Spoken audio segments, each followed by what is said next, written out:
So yeah, here we are on Phaenna, where everything is completed. The last thing that was completed is apparently this telescope. We'll look at this real quick, the infrastructure index. So this is the Phaenna telescope, and it's for, let me see, where does it say it? It says, an astrological telescope made from Phaenna's unique glass. The Phaenna telescope is capable not only of enhancing images of faraway stars, but also estimating the density of celestial currents surrounding them.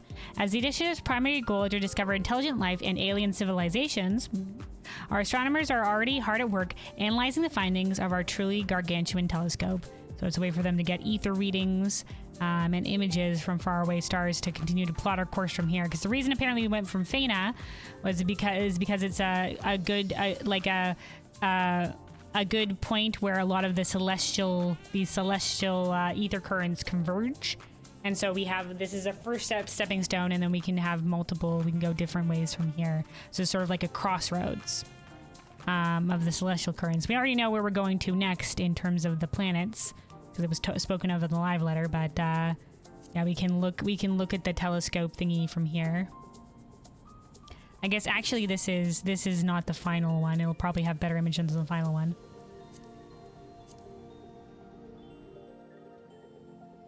Yeah, this is sort of the last big thing that completed Phaenna. This has sort of shots of like the entirety of Phaenna and everything that's been done with it. But yeah, the cosmic exploration has been very fun. Very, very, very interesting. The music is a bop. I'm very interested to see what music we'll get for the next area.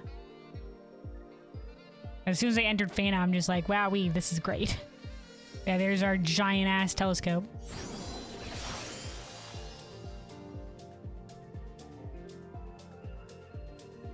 And yeah, let us talk to Searching Way here and see what story we have for completing all of this.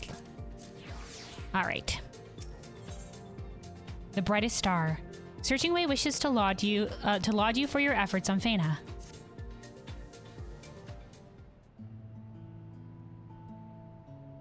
I'm grateful for your dedication to running to and fro on the initiative's behalf, Kelwyn.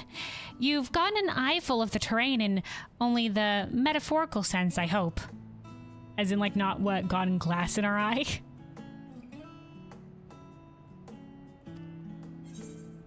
Fret not, I've yet to be impaled. Or when I'm working, I hardly notice the shards piercing my tender flesh. Oh, fret not, I've yet to be impaled.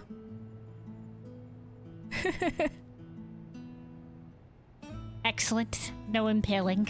Our safety measures are rock solid. Rock solid against the glass shards. Alright, naming way. I must say the shade of this land borders on the blinding.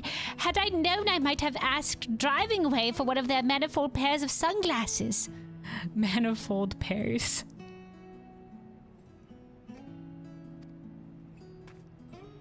Welcome back, Naming Way. From what I've read of the reports on my exo tablet, you've certainly wasted no time crafting nomenclature for Phaenna. I confess, it has been a spectacular challenge to name an entire star from top to bottom and maintain a unifying theme besides. Yeah, unifying theme. Nice. Naming Way knows what's up. But at last, my work is done. Don't go putting your feet up just yet, my friend. This is only our first destination.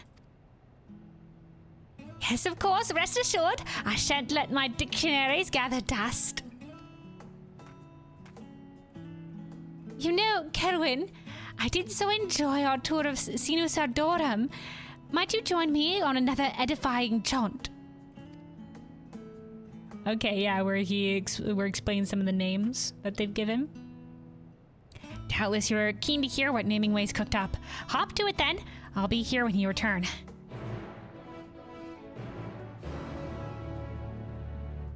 Alright, Naming Way, let's go on a little tour. Searching Way, you have anything else to say?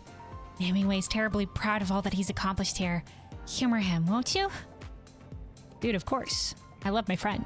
Let us begin the tour here at camp and work our way out of the grotto. Come along, Kelwyn, places to go, designations to discuss. All right. We got a couple of conversation points here, it seems.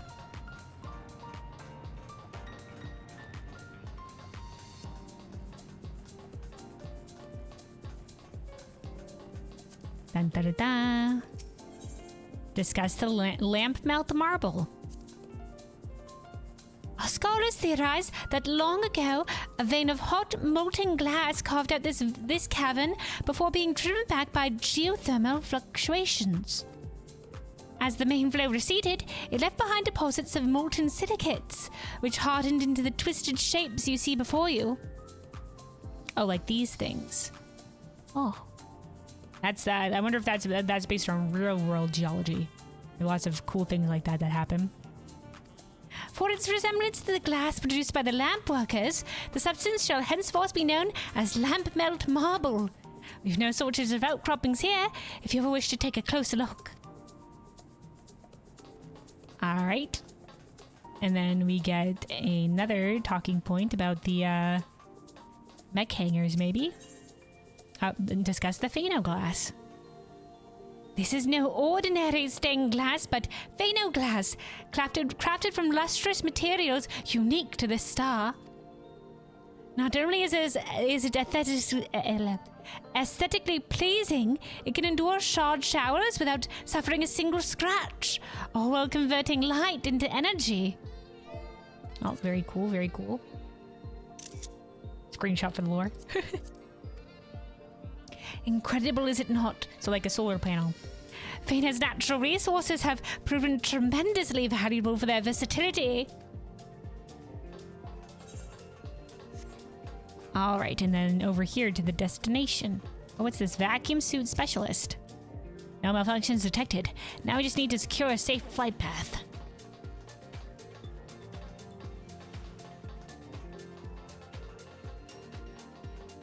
All right, naming way.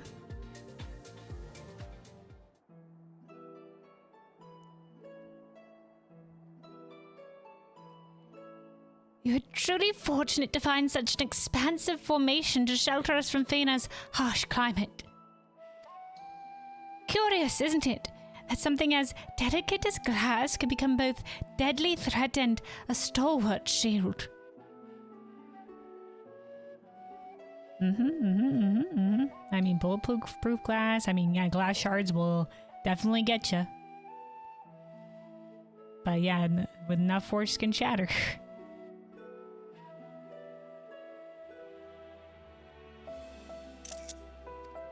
This place puts me in mind of a gaffer's work, a vessel bespeaking both beauty and strength. Gaffer? Gaffer. Meaning the chief electrician in a motion picture or television production unit. Or informal, an old man. Or a person in charge of others, a boss. Is this what gaffer means? I'm unsure this is the chief electrician, an electrician's work, maybe? Maybe gaffer's work has specific meaning.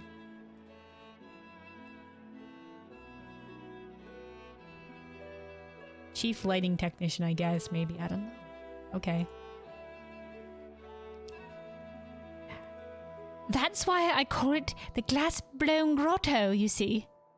Maybe it's glassblower's work, maybe? And within the primordial flame around which we gather to sculpt our own marvels, however fragile the works of man and operate might be, a glassblower's beacon. Because even though our works is fragile like glass, they're still like great works? Okay, interesting, that's cool. Naming way, you're so profound. If not, a little bit confusing. This is far from the only spectacle our Phaenna has to offer. Let us venture westward to the most ponderous of streams.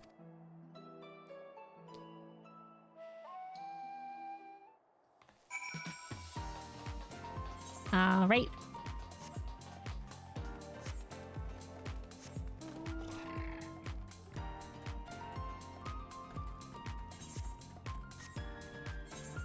All the way out this way. We could have taken the little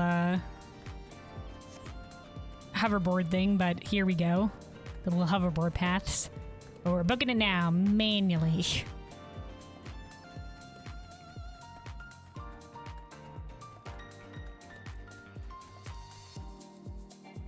Alright, here we go. This translucent blue stream is the soda lime float. That's the name. Flowing ever so slowly southward through Millefiori. So this is like an actual like stream. I think it's supposed to be a stream of steadily flowing glass, but it's something hard that we can sort of stand on. Despite the appetizing name, however, I cannot recommend drinking from it.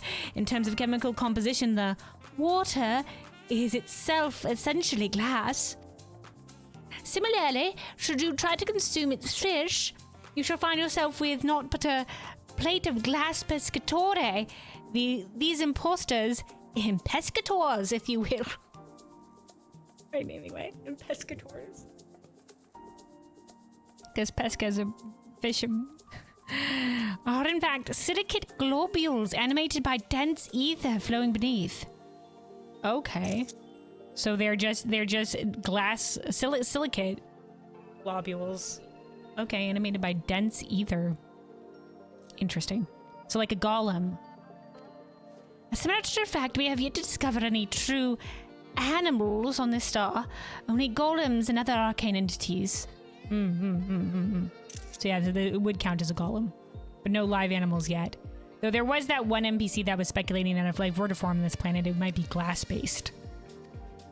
The pescators themselves are difficult to categorize with confidence. Are they spirits? Elementals? I thought golems. Their very existence is a reminder of the vastness of nature and the finity of our own understanding. Okay, so they wouldn't classify them as golems, though, because that sounds like a golem to me, and an inanimate object that has been animated is a golem.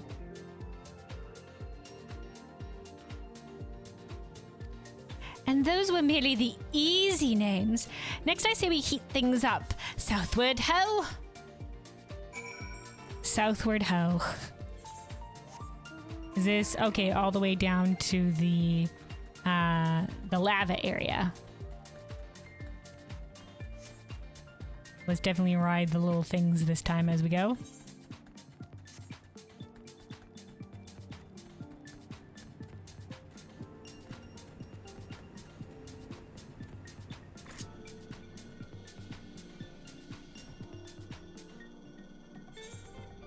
Wait, I've gone the wrong direction. Shoot. Gosh darn it. This was the wrong way. Send it back.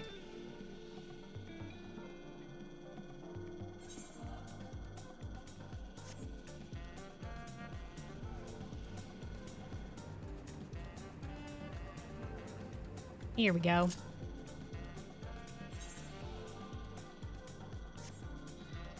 Also, as we're riding this here, let me take a quick sip of water. Stay hydrated, everybody. Stay hydrated.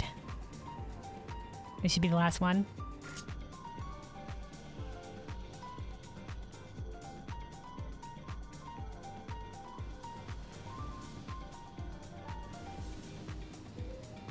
All right.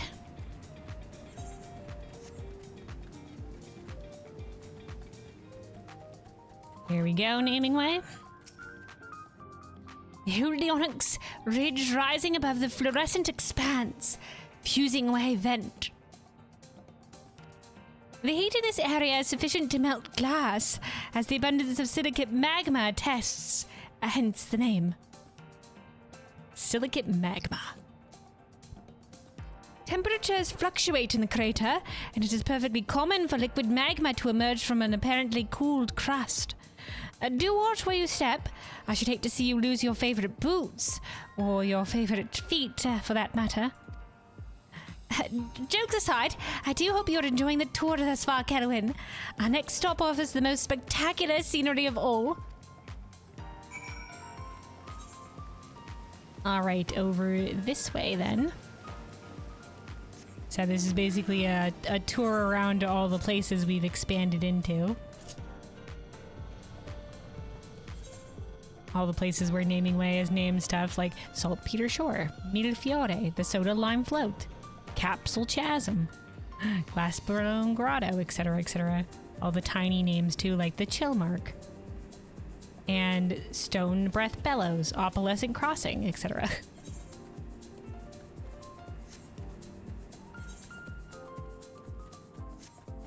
Hold on. This one this time.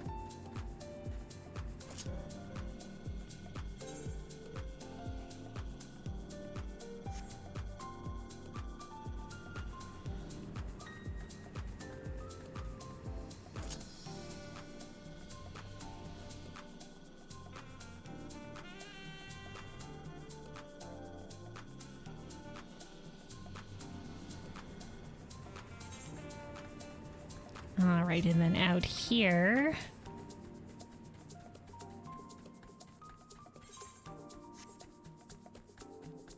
This is definitely cool with the different rainbow colors as it cascades down. All right, vantage point. The following event cannot be skipped. Okay, yeah, sure, let's go.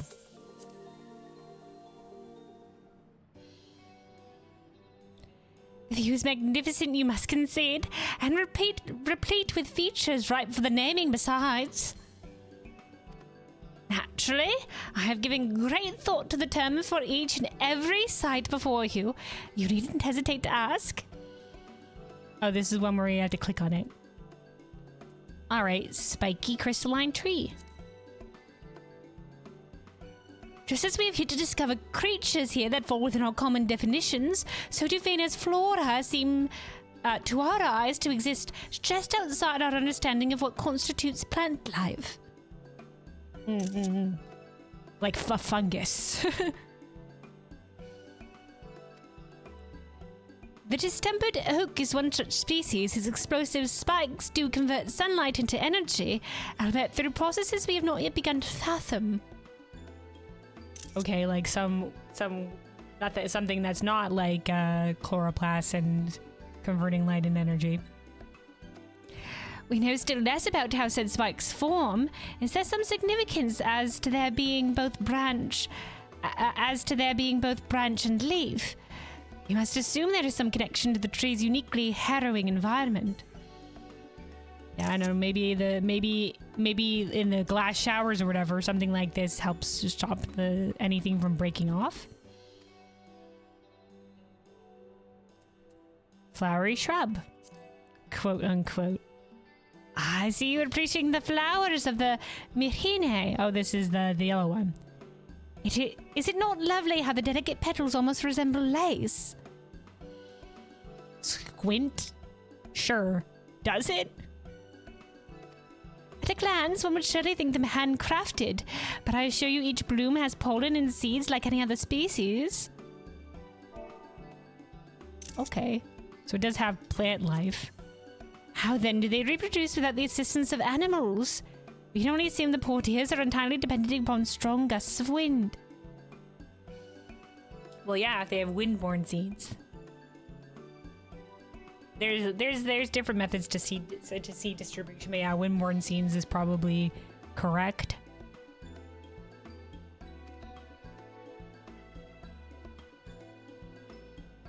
Tree with purple canopy.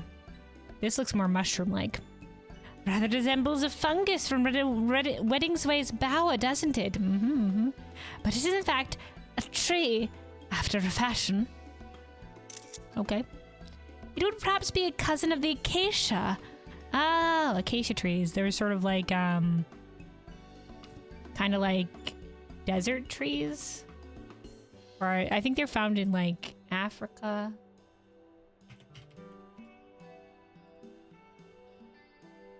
Or in the savannah. It looks like this.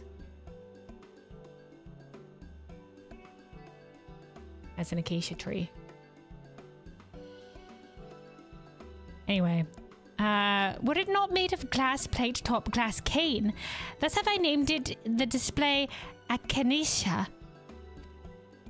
Our naturalists believe this unique shape may have evolved as a means to protect its soft, malleable bark from shard showers, but research is still ongoing.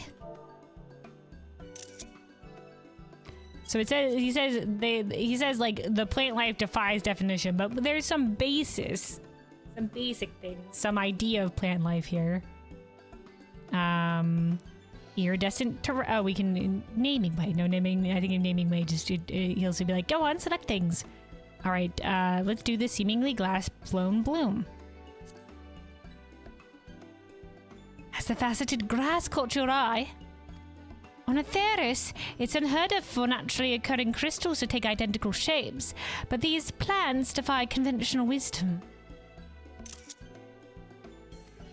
Our Charlene scholars posit that it's an effect of the star's unique ethereal properties. The topic has sparked a lively debate within the fields of botany and aetherology. Dude, I'm sure the Charlene scholars are loving this shit. And then lastly, the iridescent terrain. Isn't it breathtaking how the staircase of color descends from here? It is precisely that rainbow from which the iridized rise derives its title. Our scholars estimate that this region was once home to a string of small ponds, each filled with liquid glass. As temperatures fell, they gradually solidified. Reminds me of the iridescent puddles, the rainbow puddles, or that are in Yanxia and Doma. Incidentally, the different colors would seem to indicate variations in the sediment between individual ponds. Ah, bliss. We Loporans do so love our rainbows. Because of the rainbow crystal and everything. Hell yeah. Have you taken in all the sights, Kerwin? If not, you're more than welcome to linger a little longer. Nope, we're good. The splendor has been most thoroughly beheld.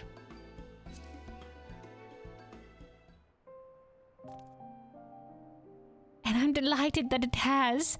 Why, your keen eyes are lit upon all my newly designated little darlings. They don't call us Keen-Eyed Kelvin for nothing.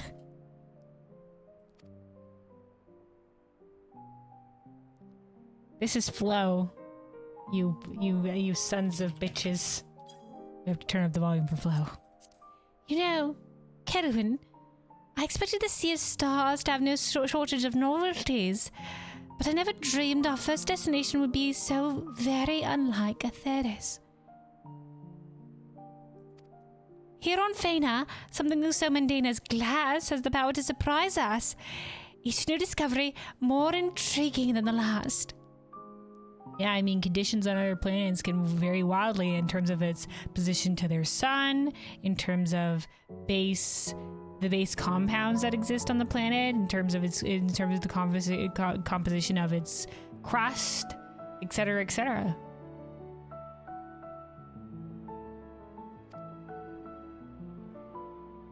In terms of its rotation, even its size.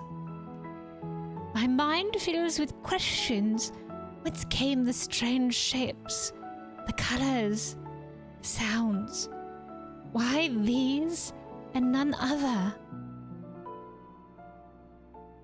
Mysteries of life, my friend.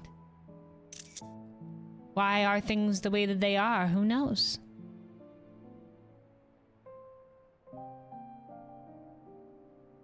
Like there's the forces that govern this world, but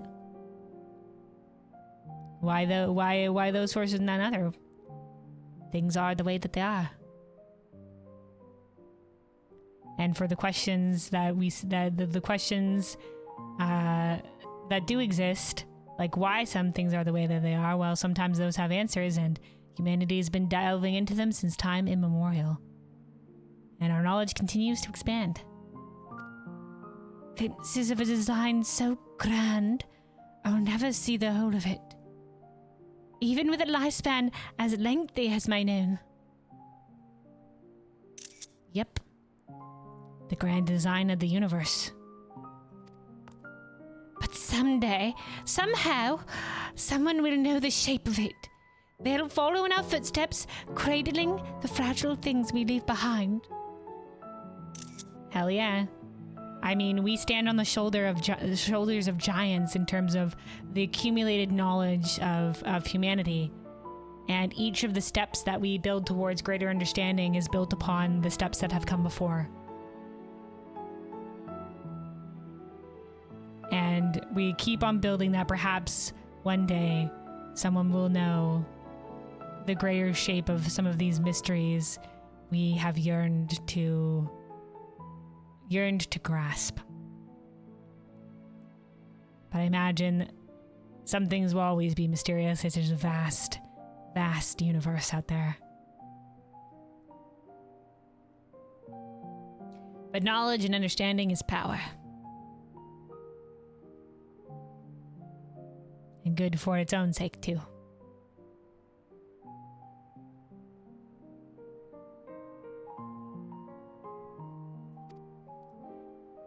And sometimes there are things that can only be grasped together because we all see things from different angles sometimes, in different ways. The more time I spend on Phaenna, the more I feel that this is the path Heidelin wished for her children to walk. Path of understanding, I mean,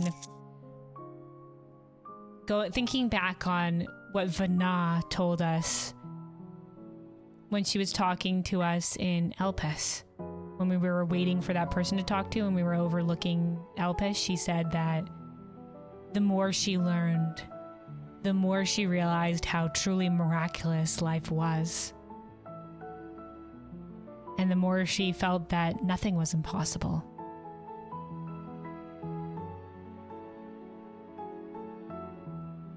That the more she learned, the more she wished to travel and discover more. So truly it was her dream and the wonder that she saw in the universe and the world.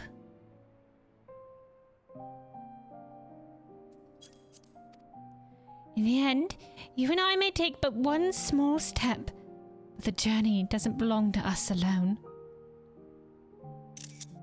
Nope. We pass the torch.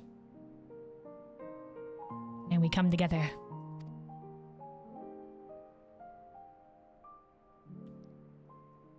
But perhaps we should chart a course back to Searching Way before aught else. We have kept him waiting long enough. Anyway, you're so profound. Alright, let's get back to the Glassblower's Beacon.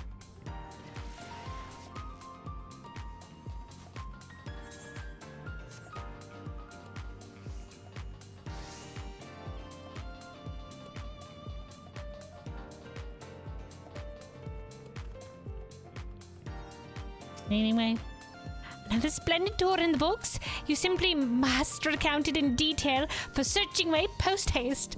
Tell him about everything. I'll listen right here. You do it, though. Welcome back, you two. Did you have a long and riveting discussion about Phaenna's geography? That we did. I enjoyed it greatly. Oh, it was positively scintillating. Together we ruminated on the many glass-based discoveries the team has made thus far. It was some profound rumination. Glad to hear it. Yet I dare say your tour isn't complete without a visit to our crowning achievement. A crowning achievement? Does that mean? Indeed it does. Presenting the Phaenna Stelloscope. Dun da da da.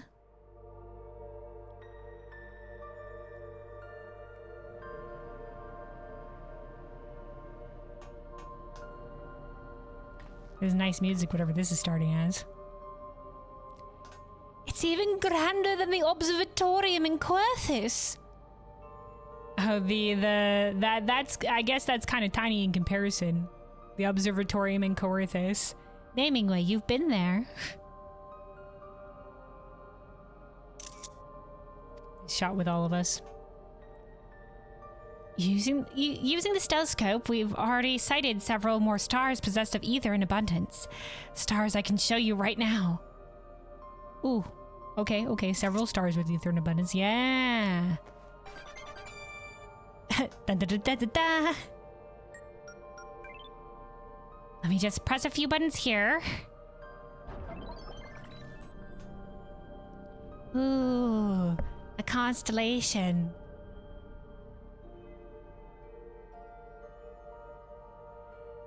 stunning, nay, stupendous.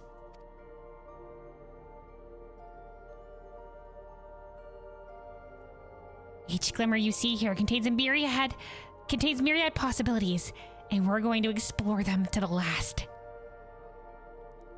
I guess maybe each of the main glimmers. 1, 2, 3, 4, 5. Wait, 1, 2, 3, 4, 5, 6. I mean, I know we're getting a planet per patch, so I think we're only visiting 2 more in terms of the main patches, like 7.4 to 7.5.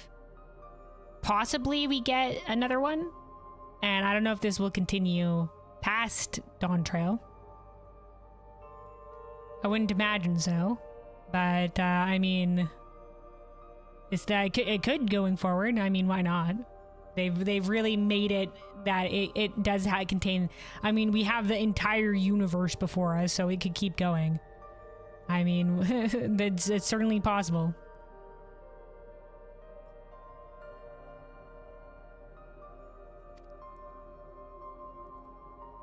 Phaenna is breathtaking enough. I can scarcely imagine what else is out there waiting for us.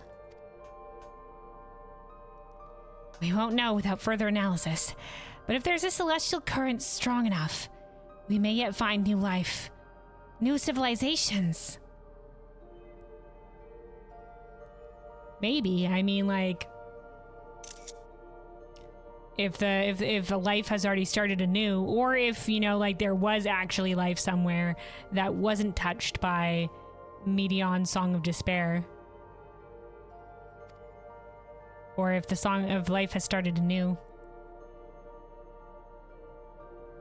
Granted, I've heard stories of Medion's journey and the many stars she watched fall to despair, or had already fallen to despair, yes.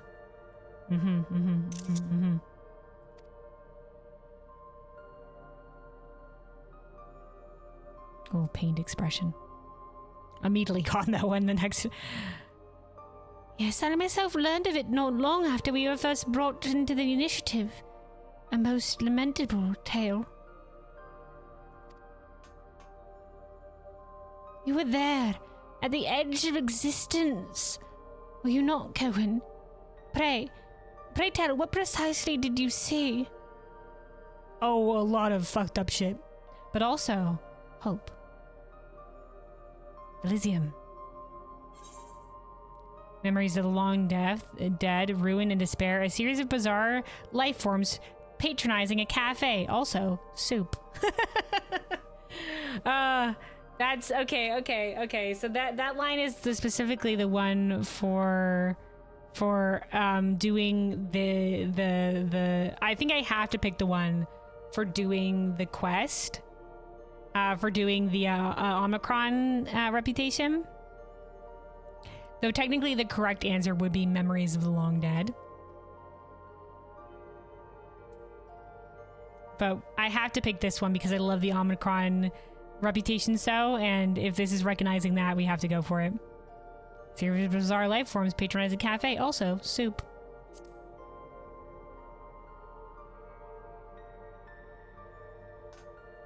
Oh yes, Jammingway told me at the last dregs and its unusual patrons and Elysian were past and potential take form.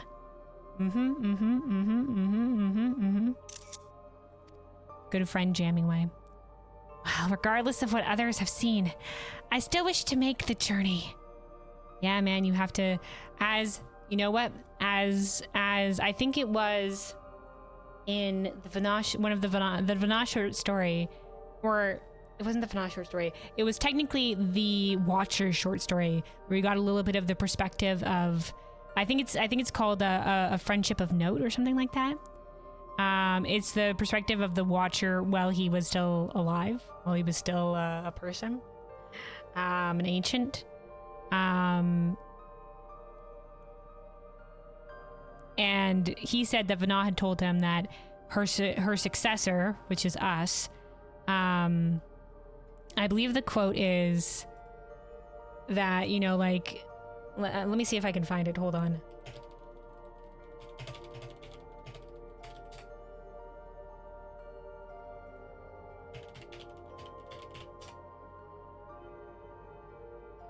A friendship of record is what it's called.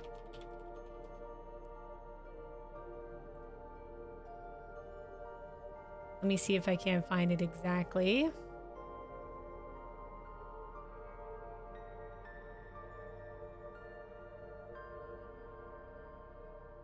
Though she spoke of a successor, hers were not the words of one preparing to return to the star. Not yet, please, not yet.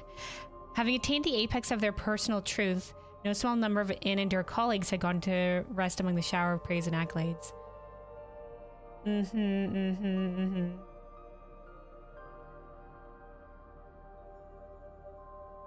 Now, where was it before?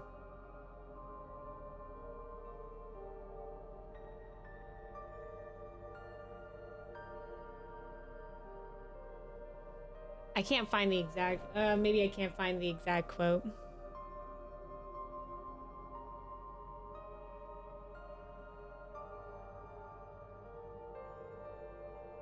Oh, here we go. Here it is.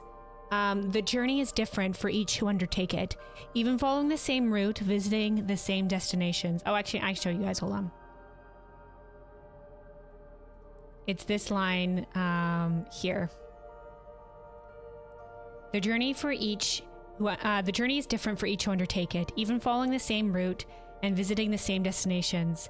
Oh, it's he because I haven't changed it to she, but she will have different thoughts and experiences. She will make her own discoveries and observe that which I have failed to perceive.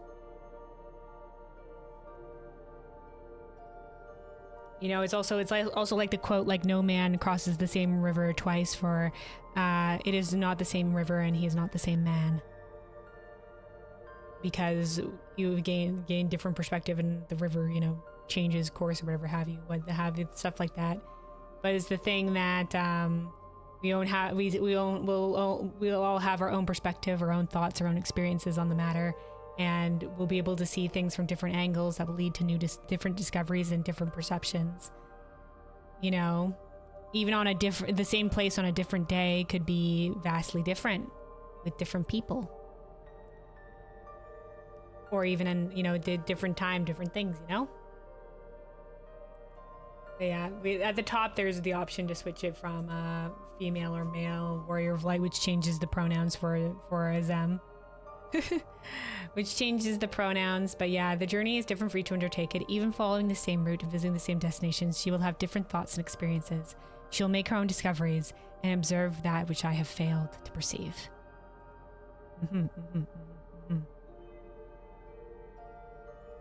It's the same thing here. I wish to make the journey to grieve. Regardless of what others have seen, I wish to make the journey to grieve what is lost and find my own meaning in it.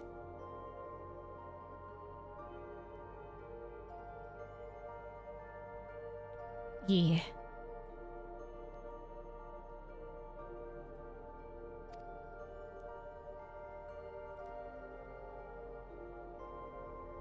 To find our own meaning.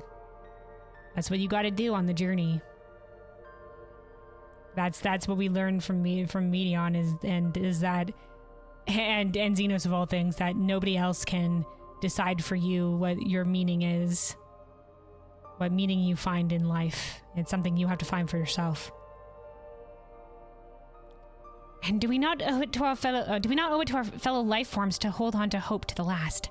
I think I was reading that, sorry, in Amy's voice. I do not owe it to our fellow life forms to hold on to hope to the last. What if they are out there? Yeah. Regardless of what I've seen, I still wish to make the journey, to grieve what was lost and to find my own meaning in it. Suffice it to say, our research teams are already debating the merits of correspondence versus non-interference. With the life forms out there, we're going Star Trek on it. Non-interference.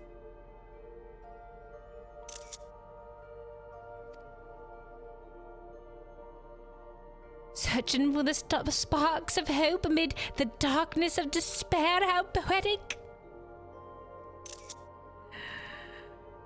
The sparks of hope amid the darkness of despair. The flickers of light in the void. The sea of stars. You bet it is. So we're going to use the telescope to comb every element of the horizon in search of our next galactic foothold. The ideal candidate will be cocooned in celestial currents and hospitable to more than just plantish things. With luck, that's where we'll find what we're searching for.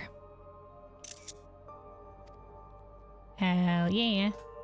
I'll be in touch once we've settled on the coordinates. Until then, there's work to be done.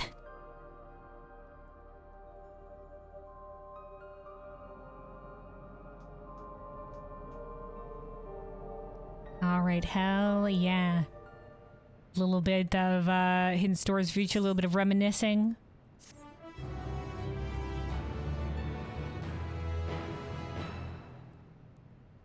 As you completed 50 stellar missions on Phaenna, you were eligible to undertake additional quests. Hell yeah. Last time it was 100, so they brought it down.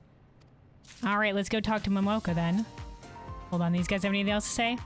Countless discoveries were made here on Phaenna, but this is only the beginning. What awaits us on our next jaunt, I wonder? And the searching way says, you star detected with the Phaenna telescope will receive due consideration. Once we have our next destination, we'll all hop back onto the Galactic Way.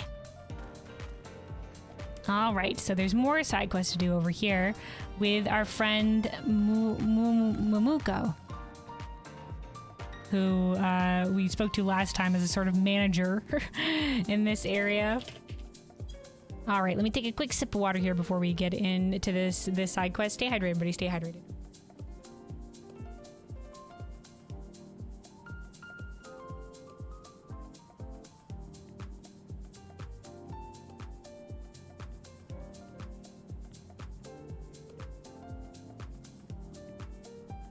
All right, Mumuko. I think we gave a Brooklyn accent before. Good day to you, Kelvin. Given that your duties on this star have all but concluded, I expect you to have some time on your hands. Correct? Correct, yeah, we have some time. You always know just what to say. To business, then. Suri said, there we go, first 30 done, no DDoS. Hell yeah, congratulations, we made it. We made it, no DDoS, praise be. Alright, a manager's discernment. Mumuko prefers it when idle hands don't pretend otherwise.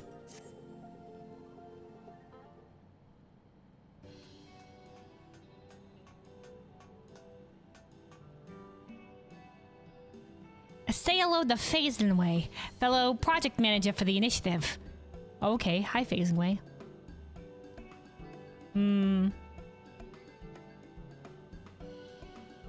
Grateful for the stellar missions you've handled, Kelvin. Your work keeps the cogs turning.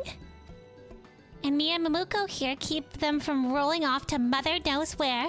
Her Lullaphilin eye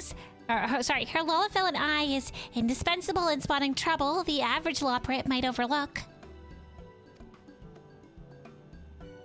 The reverse is equally true, I might add. Thus, we develop a multicultural management style during the Ragnarok's construction to prevent oversights in our, well, oversight of the project. Yes, I remember last time we did the side quest on the moon. There was one lawbird that was just like we need more room in the storage for carrots, and Mumuko's just like, no, we need more room for stuff that would help us find water because people needed more water apparently than lawbirds. So definitely having both a lawbird and person from Atheris manage this helps cover everybody's needs.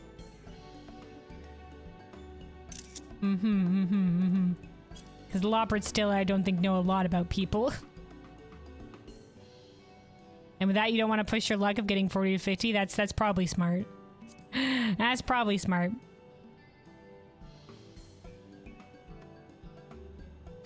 Alright, Mumuko. Naturally, that core development on Phaenna... Now that core development on Phaenna is complete, we've been collecting feedback for a post-mortem review. Post-mortem? That's not what I would necessarily call this. Post-mortem on the project. No, the project's dead. Which is how we caught wind that a few screws have come loose. Namely, project leader Commanding Way and magic tech specialist Justa. Oh, hey, there we go. Project Leader Commanding Way is the Loprit in blue that leads all the projects. That leads all the anytime there's the thing. They were initially keen to take on the task of expanding the functionality of the initiative's machinery. Almost too keen. And now we have word that they're sneaking about and whispering in tones of nigh delirious excitement. That bodes ill, you know. Tones of delirious excitement bodes ill. Okay, okay. What's more, they refuse to divulge any details of their new designs to management. Afraid of getting in trouble, we suspect. And so we turn to you, Kelwyn Light. You are someone they've worked alongside and trust, a potential collaborator in their eyes. Will you go in our place and find out what they're plotting? Because they haven't come forward. Okay, I guess. A lot of people trust us who are apparently very easy to talk to. Thank you. We shall observe discreetly while you inquire.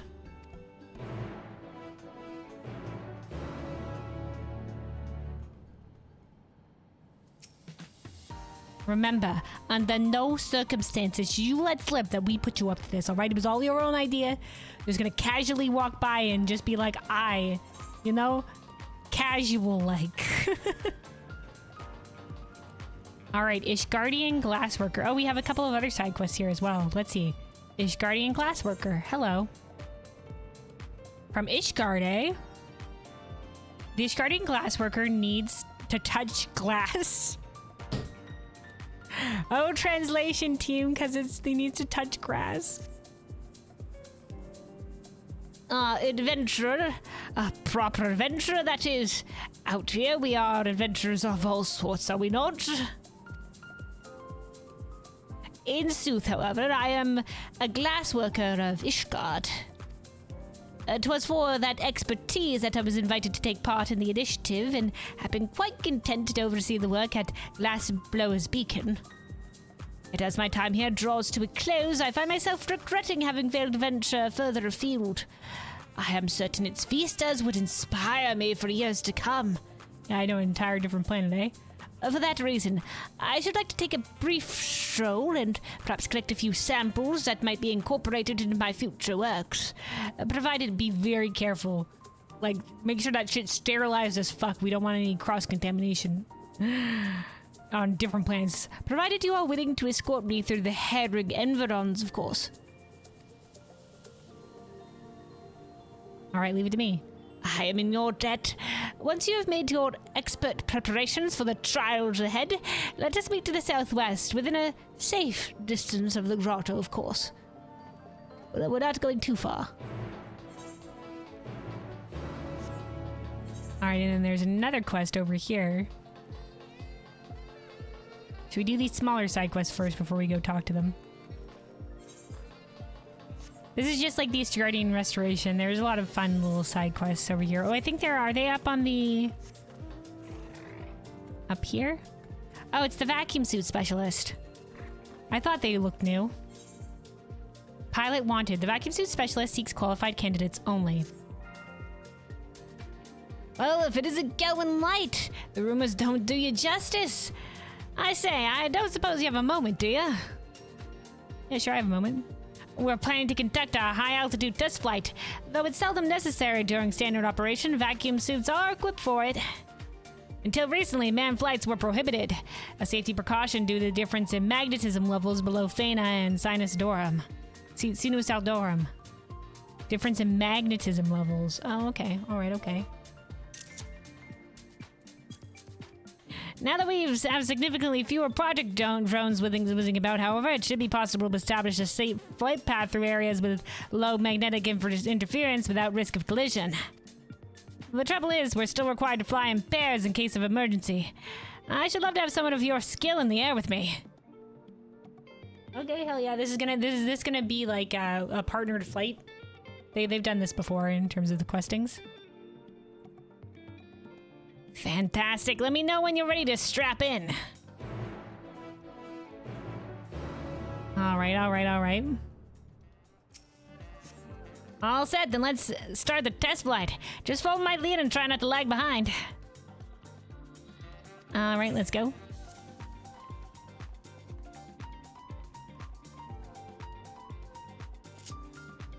Oh yeah, this is one of the little, like, paired flights. Exercise caution near the grotto entrance as personnel and supplies are concentrated there and whatever the heck other shit I said. And malfunction would be disastrous. Before you panic over, know that these suits underwent a rigorous inspection for the very reason. Let's continue on. The cool black mech that you only get for having an insane amount of points. This will be the only time we technically get to be in it because ain't no way I'm grinding that much. It's cool though. If it was maybe someday. We should be well outside the drone's flight path here, but nevertheless, let's check our visuals. Sufficient distance confirmed. Onwards then.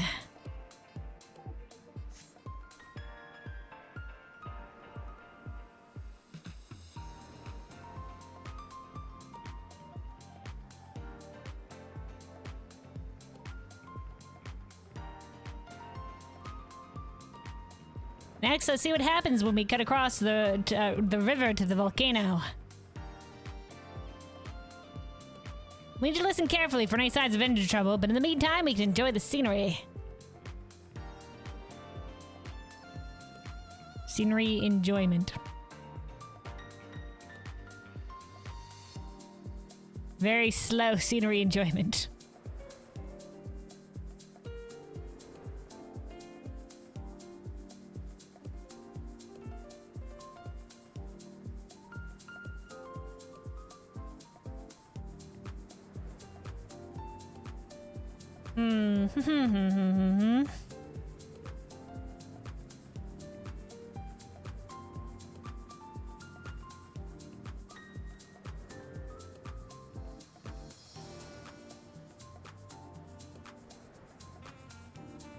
Yeah, this is slow as heck. Let's see what happens when we go over magma.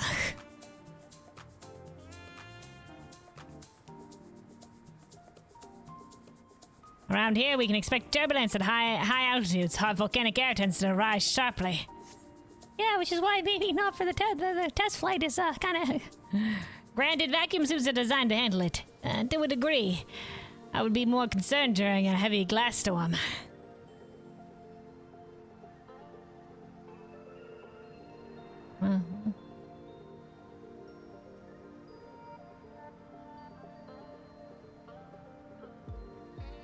Excellent.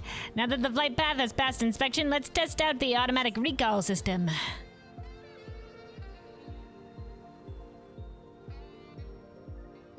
That was the slowest meander flight. For, I don't know, not much purpose. We made back.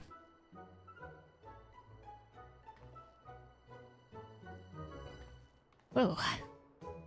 What a flight. Here we are, safe and sound. That concludes the test flight. You have any thoughts or questions about the process? What a phenomenal flight path, or I enjoyed the scenery, or any possibility of solo flights, or I would have liked to dismount part way. It was a long flight.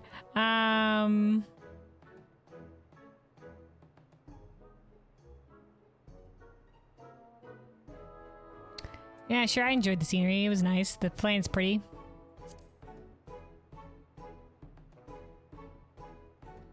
I'm glad you liked it. Though our routes may be limited, these flights still provide a valuable opportunity to survey large swaths of Phaenna from the air. For some research cases, a drone recording of the terrain simply does not compare to live observation. And there are times when repeating the same route may actually be a boon. I appreciate your input, Over, and will bear it in mind for the future. After you have had a moment to settle your stomach, speak to me to collect your compensation. Did my stomach settled? We've been through rockier rides, and that is the Warrior of Light. Let me pull out your payment. With apologies for the brief delay, the Gilsag has met with some misfortune upon being opened in front of recently disembarked pilots in the past, you see. Met with some misfortune upon being opened in front of recently disembarked pilots in the past. Oh, like as they're flying out? As for the suits, these are exporting their data from the flight as we speak. We'll pair that with your feedback to improve future operations. I didn't give much feedback besides it was real pretty out there. The route's seems quite safe, but it will require further testing before we can offer it to the entire initiative. We're bound to get some use out of it in the meantime, though. Alright. I would say that's not... thanks again for taking part in the test flight. The engineering and research teams work hand in hand to ensure we make the most of this data. Also, Uri says, oh god, do you think you made a grave mistake joining this Necron group? Oh no. Oh no, is it not going well? Dude, it's been rough in the party finder tonight. Also, real quick before we continue, let me run this ad real quick just so we don't get interrupted by it later. It'll force the ad on us. Don't want to have it happen while we're talking story.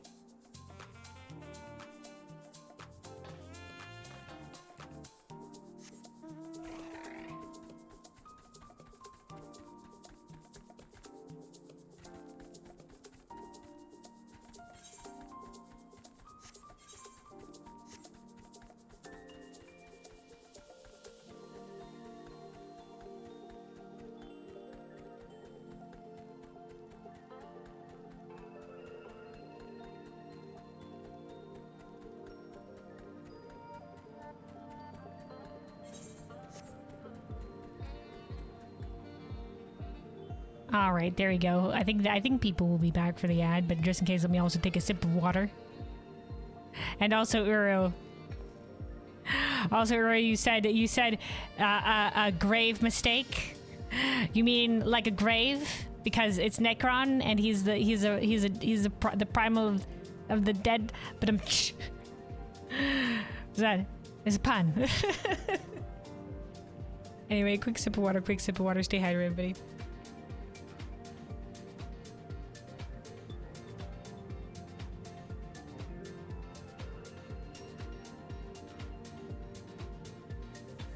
Alright, and now we can talk to this Guardian Glassworker. Hold on, I think the voice we gave him with... What? Dude, we should give him a voice a second ago. Breathtaking.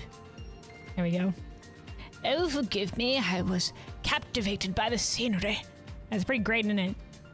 I had thought to venture further, but perhaps the inspiration I seek can be gathered right here on our doorstep. As an associate of the initiative, you might be a capable artisan in your own right. Why not share in this artistic exercise with me? Bring me whatever fetching fragments speak to your aesthetic sense. I shall limit my search to these surrounds, lest I inadvertently endanger myself. You should be fine. The only thing that would be dangerous would be like a glass shower, but maybe both find some truly fabulous fruit.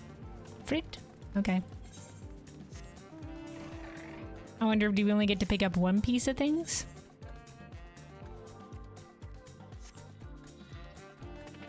Fetching fragment. Ooh, this one over here is nice. I like this one. This one was so pretty. I took a screenshot of this before because it's luminous. And then this one over here. Oh, that's just the, whatever the weird mushroomy thing is here. Not mushroomy, like flower pot or whatever. Let's definitely go with the cool one at the back. If it only allows us to pick one.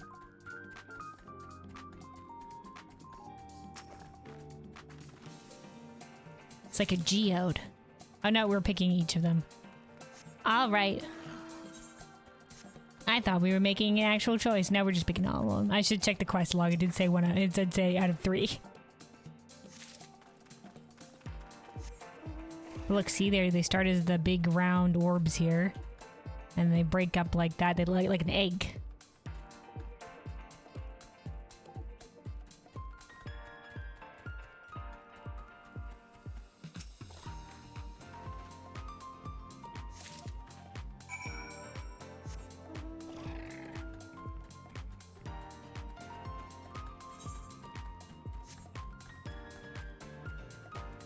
Alright, here we are.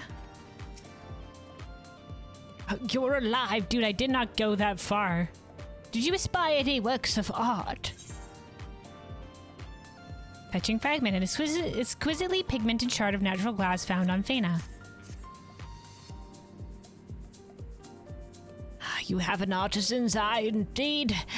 It would be an honor to work with any one of these. You may count me thoroughly dazzled by the sights and samples both. But what of you? You have spent far more time wandering the star than I. Any star? Have you found your time? How have you found your time on Phaenna? I've encountered wonders I never could have imagined, or 'tis exploration I enjoy. For that, Phaenna is beautiful indeed. Or, I've seen worse. I've encountered wonders I could never have imagined. Or, 'tis exploration I enjoy. For that, Phaenna is beautiful indeed. For enjoying exploration, just in general. Phaenna is beautiful because of exploration. Or, yeah, we'll go with I've encountered wonders I could never imagine. Shit's wondrous. I mean, there's glass rivers, dude. Spoken like an adventurer, true. I confess that, as beautiful as I find the sea of stars, it frightens me in equal measure. Dude, I am on the same boat. Like, the universe, different planets out there, wow. They look like they could, they're beautiful. Going there, no. Being out in space, no. Shit's scary. Space is scary.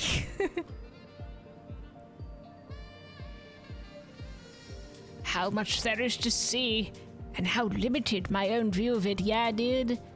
The universe is vast. The moment I stepped outside the grotto, I was nigh overcome. Yeah, I mean, that goes to show you, dude. Even, people are just like, people look out to space and be like, oh, well, look how fast space are. But there's a lot to be said about exploring your own planet. There's a lot of places I would love to go to, and travel definitely broadens your mind and perspective. There's a lot of different sights to see, and a lot of different people live in all sorts of different places, all sorts of different ways. Lots of ways of life. Lots of cool cities and towns and other places. Pastures and whatever have you. I am glad to have glimpsed this star through your eyes, if only for a short while. Come, let us return to the beacon.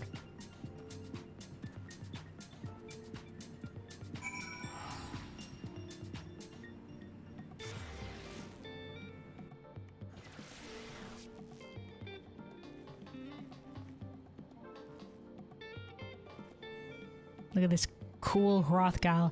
I didn't know the Hrothgars could have the Hrothgar mustache. Cool. All right. It's a little kiln. It can melt just about anything, really. What about glass? Said the leopard. Let me see. He's over here. There he is. You have my deepest gratitude, adventurer. I shall never forget the beauty of this evening. And to think that I may have turned down the initiative's invitation were it not for my present struggle at the atelier. Not long ago, you see, Lord Aymeric himself commissioned a work of stained glass to celebrate the newfound harmony between man and dragon. Oh. Okay, yeah. Wait, hold on. There we go. This is this category.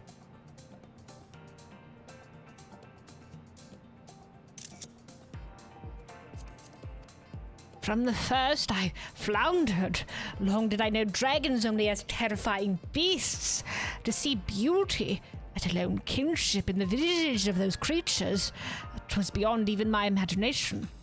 I would highly suggest you go out to the mists, the churning mists. Go out to where the ruins of the ruins of previous Elizin who formed the kinship with dragons, because they have lots of works that show that kinship of the past, the bond that dragon and man once shared in Corthus. Now, however, I began to understand. Even the most fearsome worm is but a single soul like you or I, facing the endless expanse with fear and with wonder.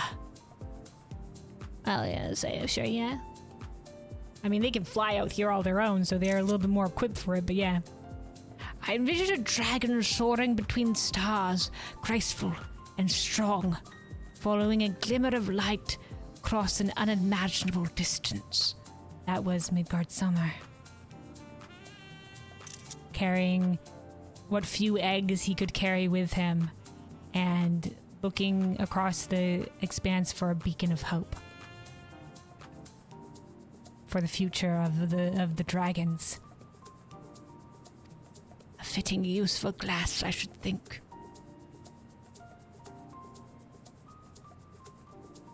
Hell yeah.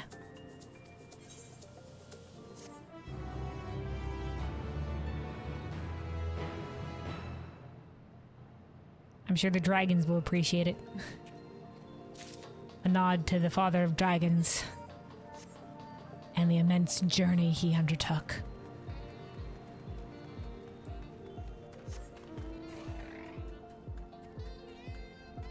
You know, like it was in the I think Sid said it in the Omega quest that, you know, like such a long journey.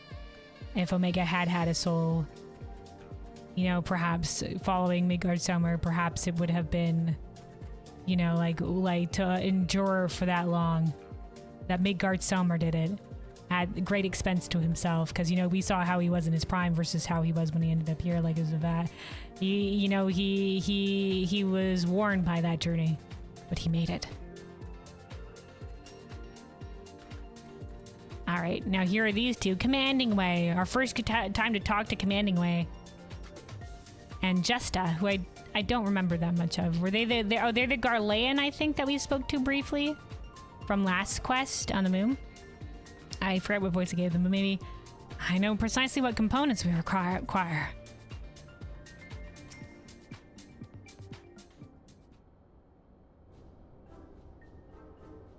I feel like Commanding Way, I guess, would be very commanding.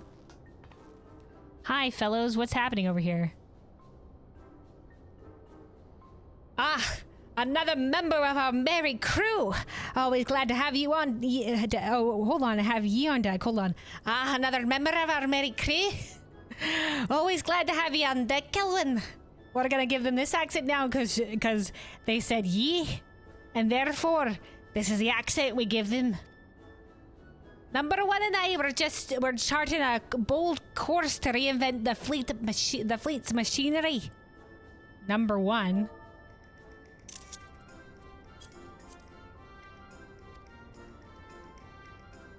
I may have gotten a touch carried away. Commanding Way is a true visionary. You know, I think we gave her a voice kind of like this. They make the impossible seem possible.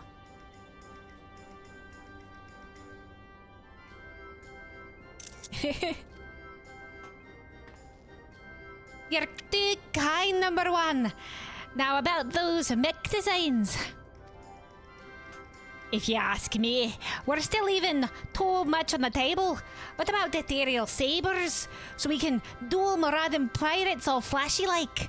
Oh my god, they want to invent lightsabers. And a mechanism for transformation, or better yet, fusion. 5 units combined, 5 times the obliteration.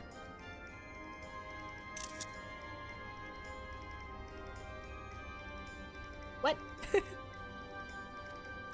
5 times the obliteration. Aye, that's the stuff. Massive mech arms with drills attached, pulverizing fronts above and below.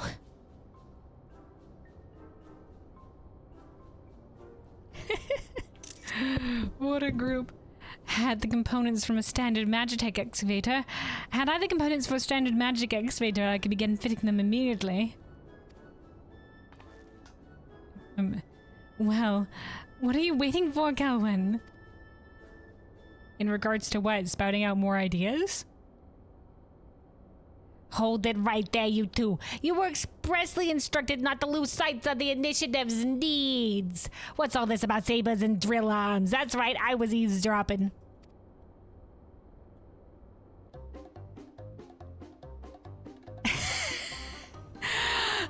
love how Fusing Ray looked over at Momoko and just like, me too. Takes on the same pose. Management. Oh wait, hold on, wrong voice. Management. Oh no, it's not management. Oh god, they're here. There's nothing more dangerous than a Loprit's lack of restraint paired with an engineer's ambition. We should never have taken our eyes off them. A Loprit's lack of restraint paired with an engineer's ambition. Tell me, did you toss common sense to the wind the instant we gave you this assignment, It was all rather tame at first, I assure you. An extension mechanism for the cranes, features to assist in scaffolding installation.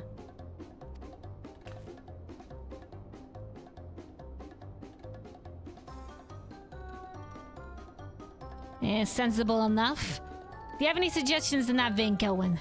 I fear what will happen if we don't set these two to a productive task immediately. Okay, so they had an extension mechanism for cranes, featured to assist in the scaffolding installation instead of sabers and drill arms or whatever they were having before. Okay. A means to scale cliffs and descend into canyons, or a means to transport large quantities of fragile resources.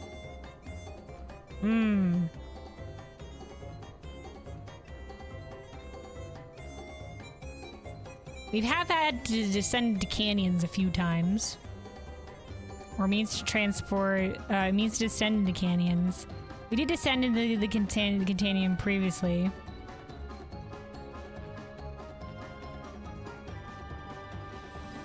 A means to transport large quantities of fragile resources. I mean, we don't want to transport too much quantities, though. And maybe they don't need to be fragile. Let's do this one. A means to scale cliffs and descend into canyons.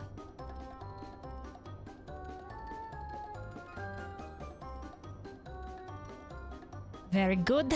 Should the two of you submit plans to address that need, we will allow you to continue to work on the machinery.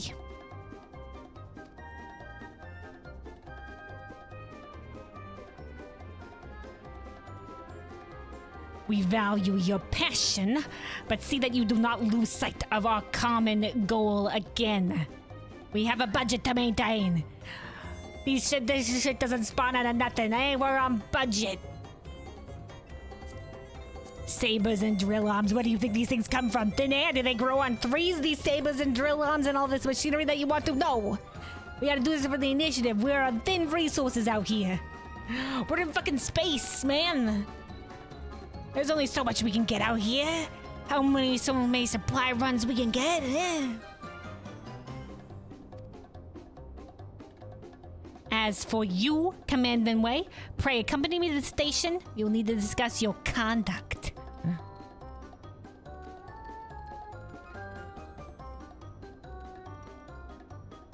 Oh, scallywags. Scallywags.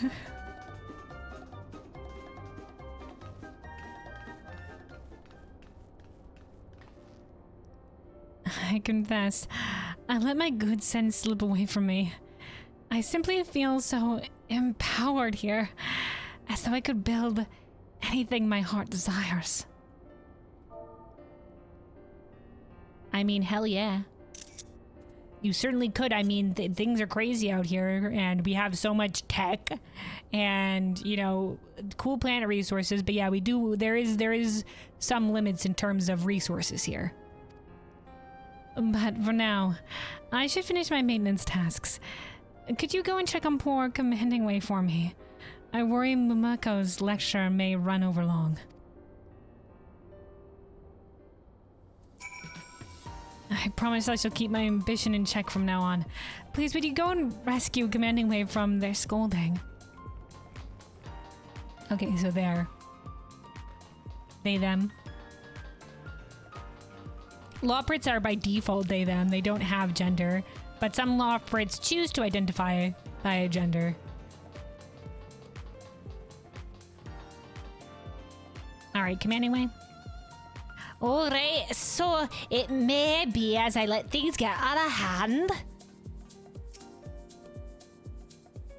Perhaps, maybe, scallywags.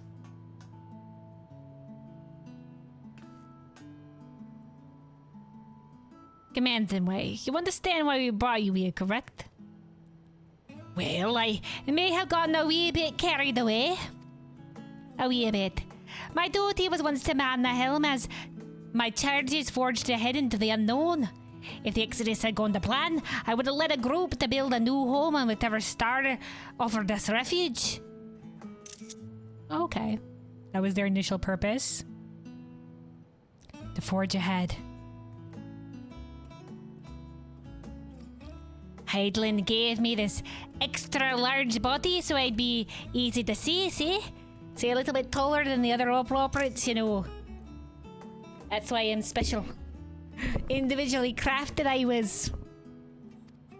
But no matter how big I am, it's not the sort of duty I can fulfill all by my lonesome. That's why being a leader in the initiative has meant so much to me. I still believe that the commander's role is to stand tall and inspire the crew. But I should have considered what exactly I was inspiring them to accomplish. It's seeing the initiative succeed that would make me happiest after all. I love them.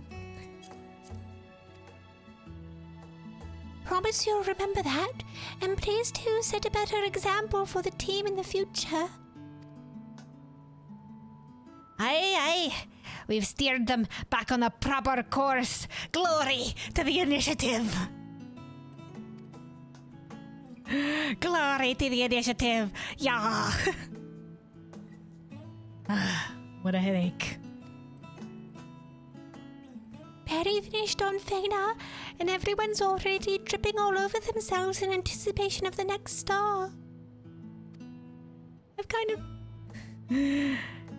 Indeed, and despite Gilman's efforts, we haven't seen the last of the trouble.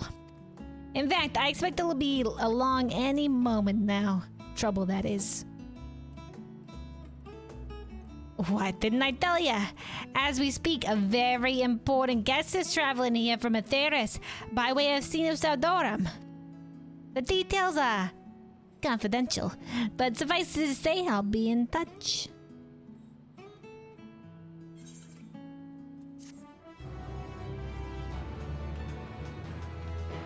Tee Up, we'll be in touch now. Okay, alright. Ah, Kelvin, do you have some time? Maybe I don't, what then? No, I do, I have time. Kelman's agreeable. I knew you would. Mweko wishes to reward your idle hands with a special introduction. You will recall I spoke of a special guest. Now that our first outpost on another star is complete, the Forum has sent a representative to conduct an inspection. Okay, the Forum. In light of your established, I think I heard spoiler. I know spoilers for who this is. In light of your established rapport for that August institution, our established rapport and tenuous rapport, I've elected to bring you along as an intermediary. You're welcome. Oh yay, an intermediary with intermediary with the Forum. Now then, we're expected at the Cosmoport. Come along.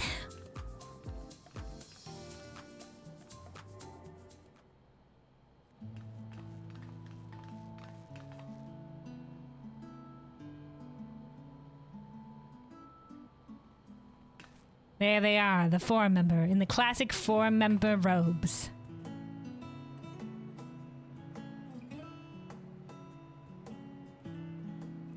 It's the same thinking pose.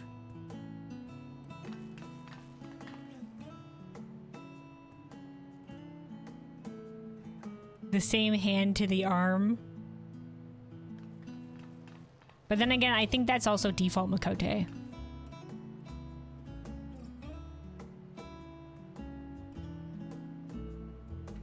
Welcome to Phaenna, Counselor Yedeb. I pray the journey was not too taxing. Not at all. It has been quite the betrayal of my expectations onto this very moment.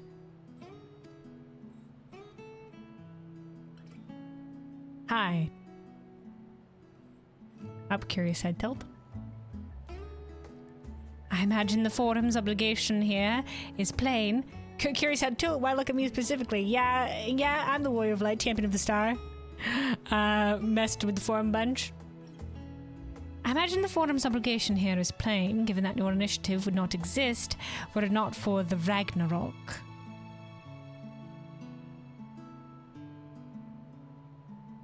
And, like, I guess the several Charlayan scholars. Also, Uri said, indeed, a messy group. The worry was PF listing was have no tanks, PF won't update. Interesting. Interesting. PF wouldn't update? That sounds weird. They should have been able to update.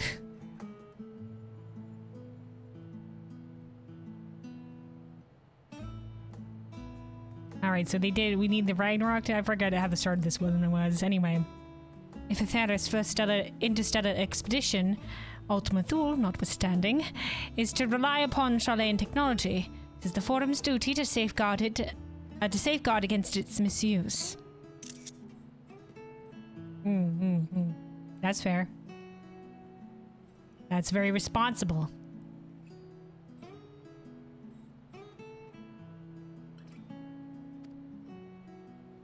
Certainly. We will do our utmost to make your visit a fruitful one. Make no mistake, I have certain misgivings about this project. Oh? You do? Unwilling to see the fruits of its labors go to waste, Charlene has invested a great deal in the initiative to date. Technology, aye, but also coin and personnel. The majority of your researchers hail from our nation, do they not? I was going to say a lot of researchers are from Charlayan, but of their own free will, correct? Then there was a paladin already in group, so you can join. Then we were about to get in their party list, didn't update. Wow. Yeah, it sounds messy indeed. Even before you went in.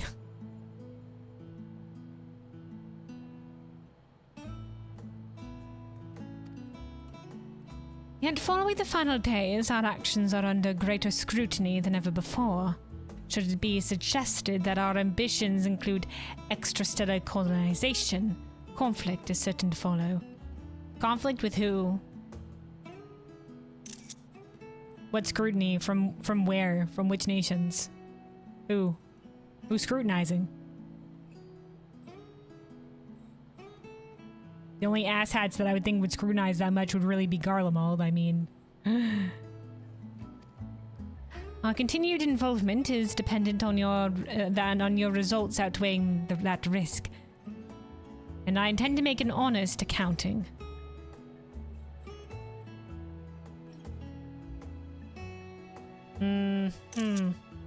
Or maybe it's because there are some Garleans involved in this that they're just like, I mean, anybody's welcome to join and send researchers if they want to research.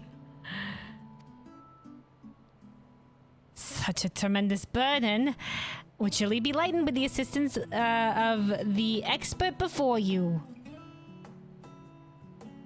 Me?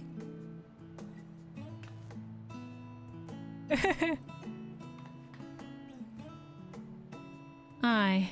I've heard tell of her myriad accomplishments, and her familiarity with all parties may indeed be a boon. That's us, familiar with just about everybody.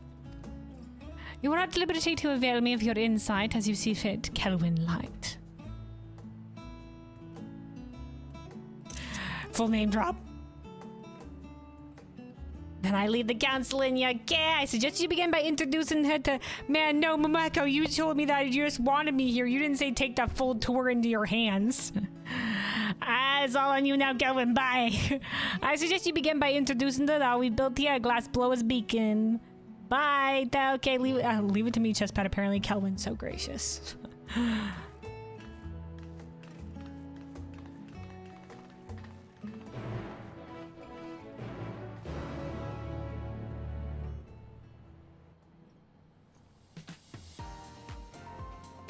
Yeah, so I think it'll be mentioned later, but this is she's one of the forum members. She's part of the Y clan, and I think she is the eldest of the Y clan daughters, which makes her a half sister to Ishtal, I think.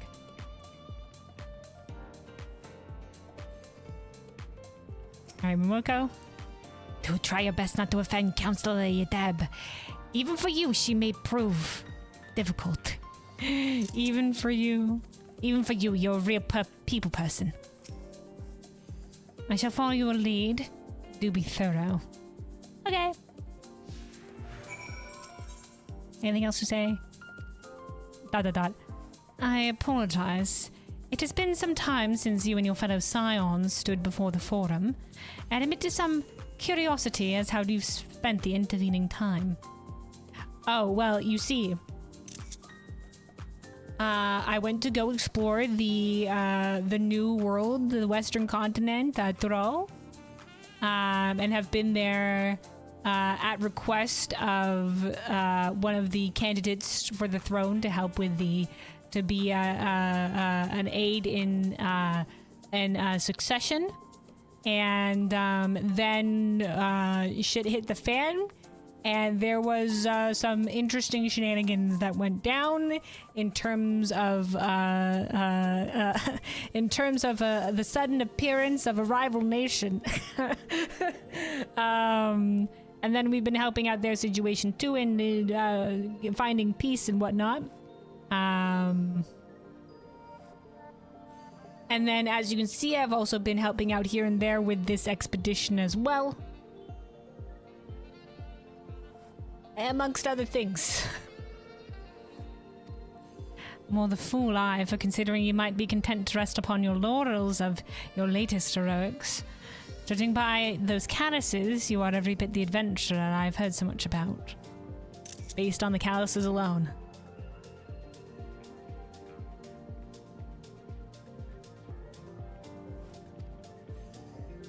Fool me for thinking you would ever take a break. Alright. Discuss the camp center. Research submission and supply counters located in a well-trafficked nexus. Excellent. The initiative certainly has the appearance of a functioning cooperative, though naturally the details bear further investigation in future evaluations.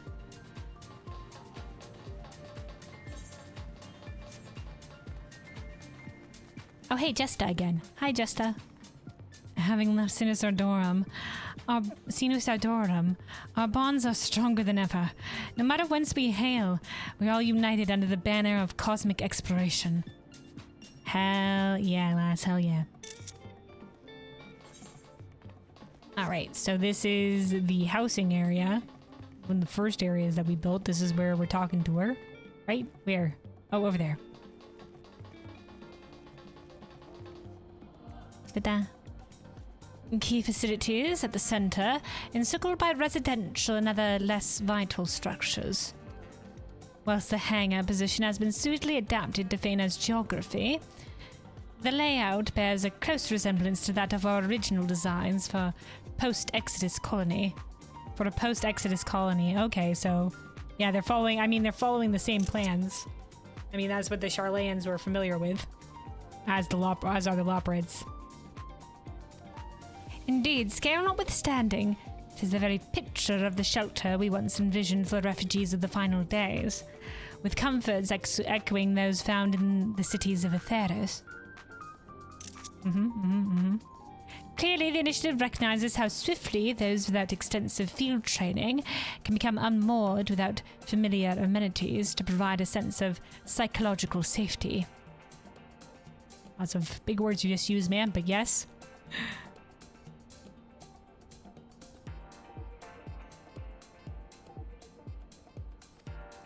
And judging by your chosen facilities' suitability to meet initiative participants' needs, I dare say your funding has been allocated with acumen.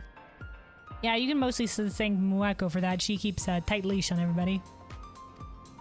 I'm satisfied with what I see here, but what of the rest? You mean like out in the field? Oh, there's a couple of conversation points. All right, ma'am, follow me. Is this a separate, is this the same conversation point? Might be, but let's just double check just in case.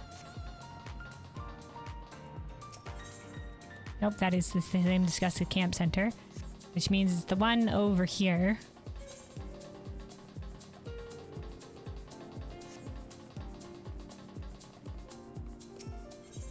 Discuss the energization station. You might understand that this single facility powers the entire camp. Yeah, amongst other things. It is rather more compact than the Labyrinthos solution. Though, like, what, the water wheels or whatever have you? Yeah, it's mostly thanks to technology from the Loporits. Though it is not yet suitable as a direct replacement for existing infrastructure on Atheris, it may explain the merits of experimenting with technologies that one day might become so.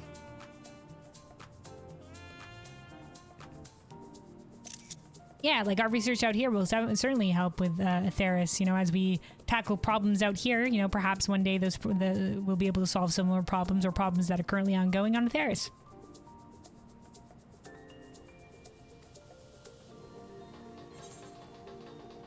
Okay, then out this a ways. All right, ma'am, we're taking the Cosmo board. I know it's an OSHA violation. Like, I don't know how we're attached to these things. I'm hoping by magnetism. But otherwise, no railing, no seatbelts, very dangerous.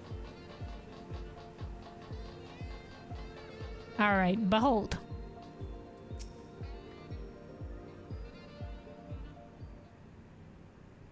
Oh, we're cutscening.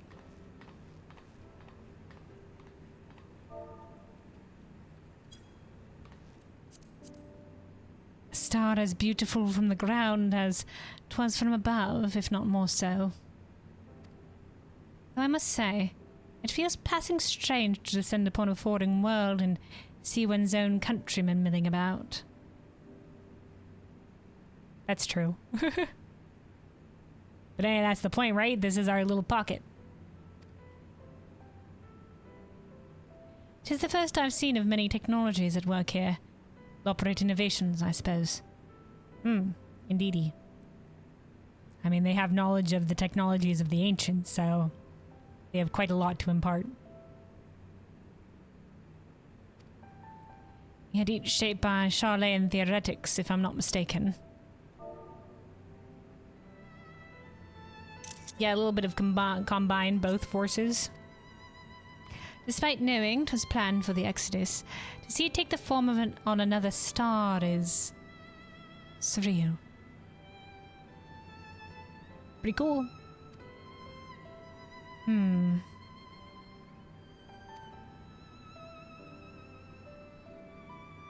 They really went out of their way to give her the same mannerisms as Ishtola. Once again, I think that's default Makote, but it is the same. So they're just like, you can see the family resemblance. I believe I've seen enough. The initiative's reports provide sufficient background regarding the star's topography itself. You want to see with your own eyes, though? Instead, I would ask you share your informed opinion on this project in detail. Oh. I would like you to talk a whole bunch. I know you don't do that often. I guess we tell stories a whole bunch. Yeah, so, you know, I mean, there's a lot of really passionate people here, and they really love what they're doing. A lot of people's dreams. You know, Searching Away had no purpose until it wasn't sure what their purpose was after the cancellation of the Exodus until he learned that, you know, sometimes people, including the Charlatan researchers, seek out answers just and knowledge just for the sake of it. And so that's why there's a lot of the passionate people here that are looking to explore the stars and find civilizations is one of the dreams or whatever. But, you know, maybe it was even like perhaps even the will of Heidelin or whatever have you like that. So I think it's great for them in that regard. And, you know, what we learn here will be important as well. Stuff that could benefit Atheris in the end. Assuming you have time to spare, of course, to tell you the full details. Yeah, man, we can do that. Choose the best responses to ensure a favorable evaluation from your deb. Oh, I'm making a minigame. Momoko is counting on you. As this inquiry may take several minutes, you may wish to cancel. Yeah, let's do this. Submit your deb's inquiry. All right, we're doing it.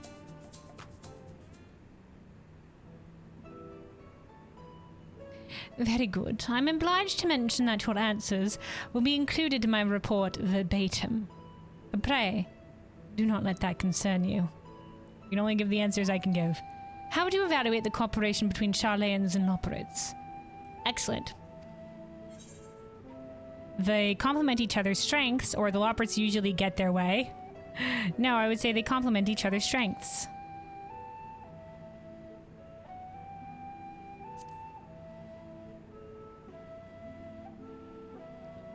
Indeed.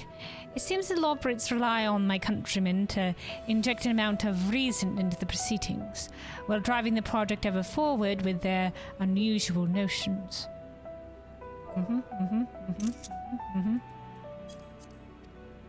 It is arguably a well-balanced partnership, as demonstrated by Momoko and Phasing Away. Their management system has prevented major problems from rising thus far. They're doing pretty great together, yes. And next question, then. The initiative has recruited collaborators not just from Charlayan, but nations across Atheris. How would you describe their work? Each utilize unique skill sets in our pursuit of a unified purpose, or their efforts are no different from those of their Charlayan peers. I would say we each utilize unique skill sets in our pursuit of a unified purpose. I mean, there was the glassblower lad. That was a pretty unique skill set. And the Garleans have their, Magitech influence. I should be glad to include that in my report. The project surely benefits from the breadth of knowledge you describe. Yep. And in turn, the insight gained by the initiative luminaries will be distributed across Atheris upon their return, to the benefit of all for generations to come. Hell yeah. The sharing of knowledge, as Charlayan was initially meant. My next question pertains to technological developments. I noticed the machinery originally designed for Sinus Ardorum has now been repurposed for Phaenna. Would you say this is sufficient for the star's needs? For Phaenna? Also, you said one barely clear and then wipe after wipe after wipe. Oh no. Well, at least you got one clear, but yeah. That sounds rough. One clear at least. There's some groups that I join that you join sometimes and you never get it clear. But at least you got some totems out of it. Yeah, rough time in the party finder today, I think. Rough time. Alright, so Yudab asked that Sinus Ardorum has been repurposed for Phaenna. Would we say it's sufficient? Sufficient, yes, but we're always looking to make improvements, or I admit it has no few limitations. I will say we've accomplished every goal we've had so far, so sufficient yet, but we're always looking to make improvements. Because there is more to make to suit each unique star. Operating as designed then, even in heretofore unknown environs, that was the whole purpose of doing it, was to test whether or not it would be able to work on other stars, which I imagine is reassuring to the designers here as well as myself. It also speaks to the robust testing process before each phase of exploration. We are taking the phases of exploration very carefully. See that continues, and the greater technological advancements are certain to follow. Really, one kept dying to silly things on Grand Cross? Oh no. And then died during fear of death and got their hand bait? Oh no. The regen healer also kept dying? Oh no. Sounds rough, sounds rough. Sounds like some people were maybe a little bit ill-practiced on the fight. Oof.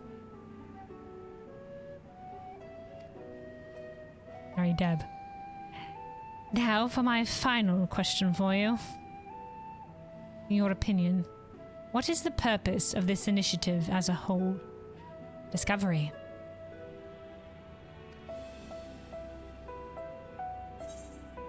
To learn of the stars and to see Cope, or to ensure the Ragnarok's data won't go to waste.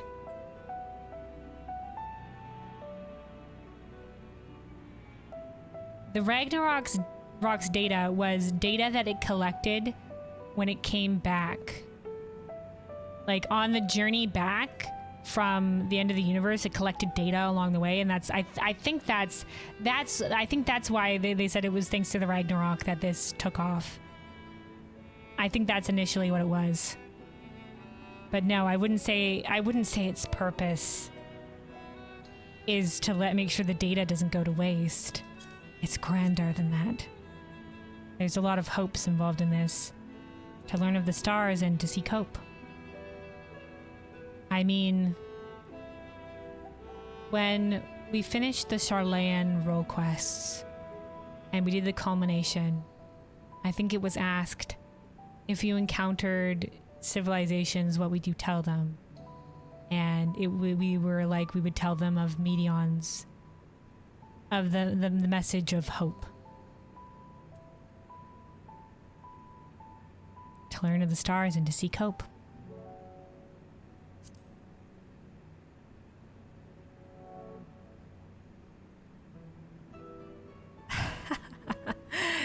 Tis to be a journey in pursuit of searching ways lofty ideals, then.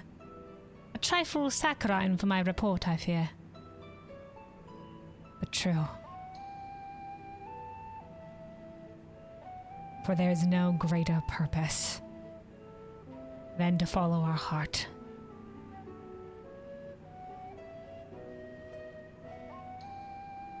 And for the good of all life.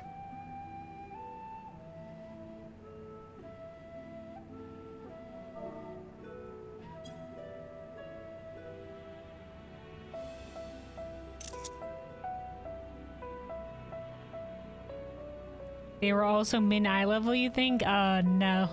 Maybe that's also why they were struggling. Yeah, 60 totems on both Recollection and Nutcron. Well, getting up there, getting up there. Hopefully maybe you'll see the wings along the way. I did not see the wings once getting all my Necron totems.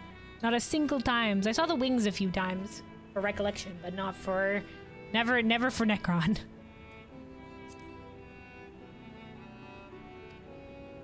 Alright, Deb. Yet I understand why this undertaking attracts those of a similar mind. Mayhap even I could be converted. I mean, I think it was La Habrea that said Azem has a tendency that Azem's ideals have a tendency to spread to those that they meet.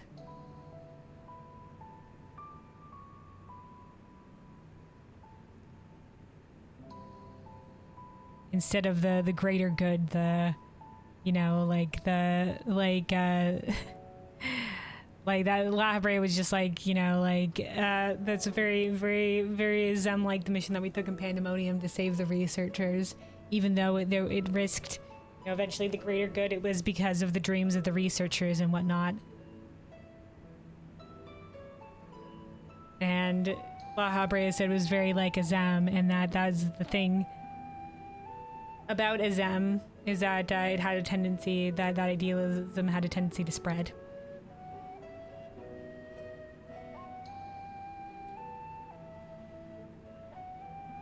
To those that they met.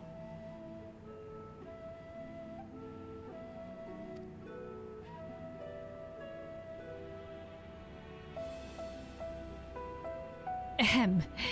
This concludes my inquiry.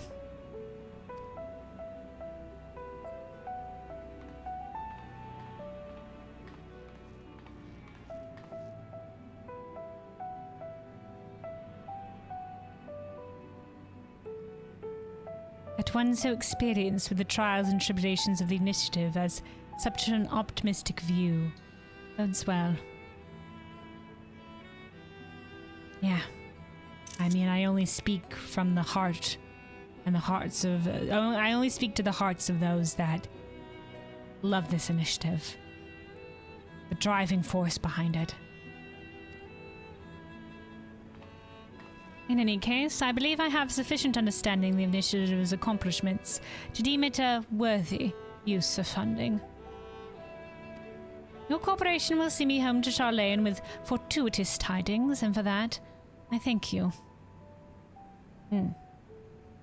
I mean, there's a lot that probably the Charlene researchers have learned from here, so you'll have a wealth of knowledge, which I'm sure Charlene will. But I don't know how much funding you're giving to this, but if you have any concerns about any high amounts of funding, Momoko will definitely keep that shit in check. I spoke earlier of my misgivings. The Charlene wisdom would be traded for naught but needless conflict. Oh, were you one of those fucks? I was just like, no, our knowledge shouldn't be given out to others because of the warring nations. As if we didn't war to defend ourselves. As if there wasn't things worth fighting for, worth defending. Things that you could not run from forever. Things that you have to take a stand against. Conflict is something we strive towards peace, but conflict will eventually be inevitable. It's just about trying to find understanding before that. But I mean, frig faces are gonna exist no matter what. You gotta be ready to take a stand against them.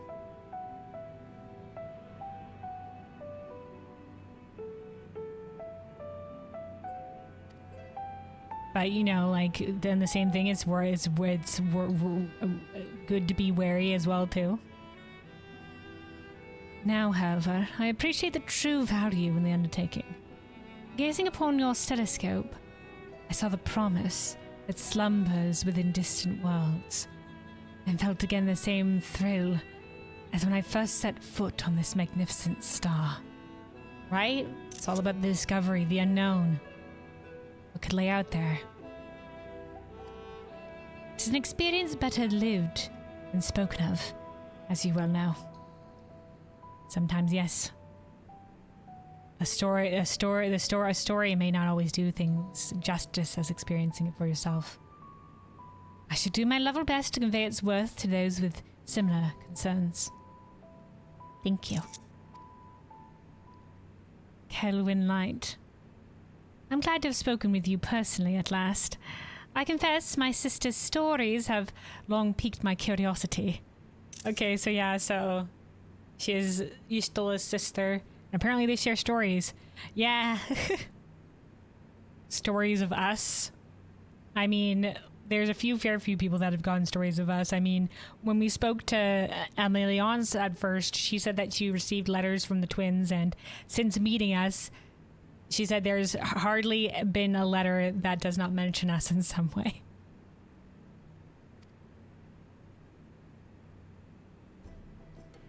Stola made no mention of me. Barely. We up until this point we only knew of one sister, which was Mitra from the Summoner's Quest line. So we didn't know much else at all about the Y clan, though apparently in the new short stories book, there is a unique... Oh, this is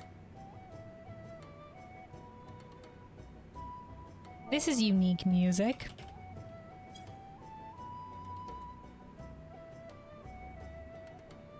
Is this something that's associated with the Strolha?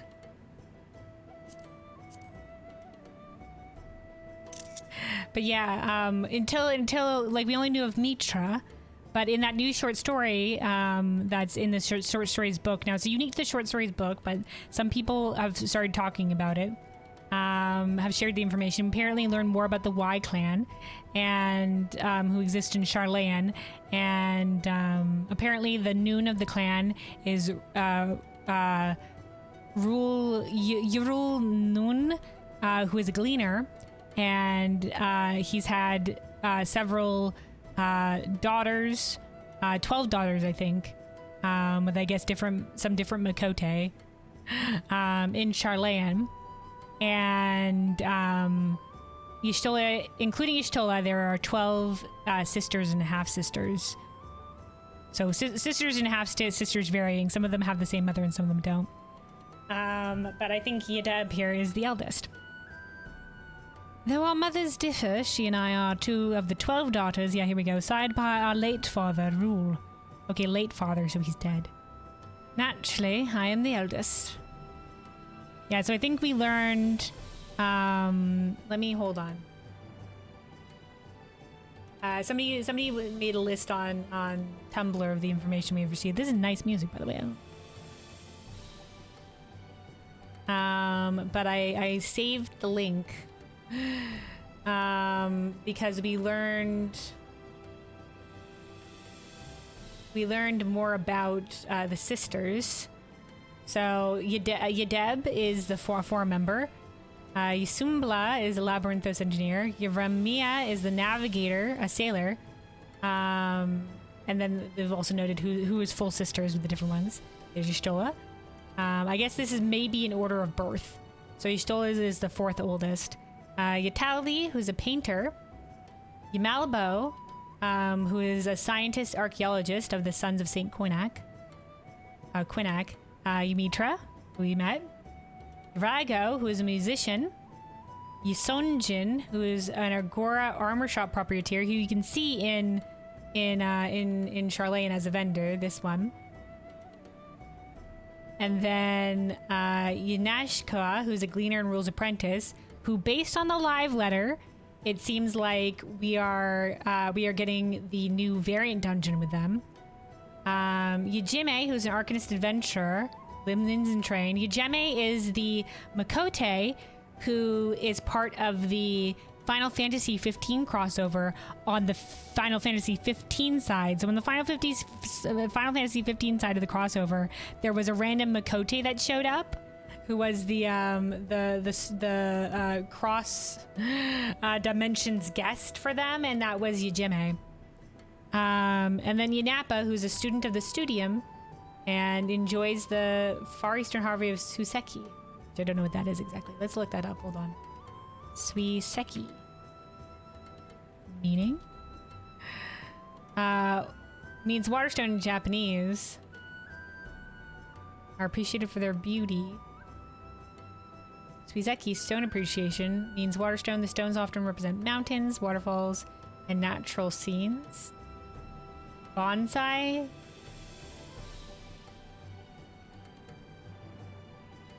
Suiseki are natural stones that suggest natural scenes or animals and humans. So stuff like, let's look it up like this.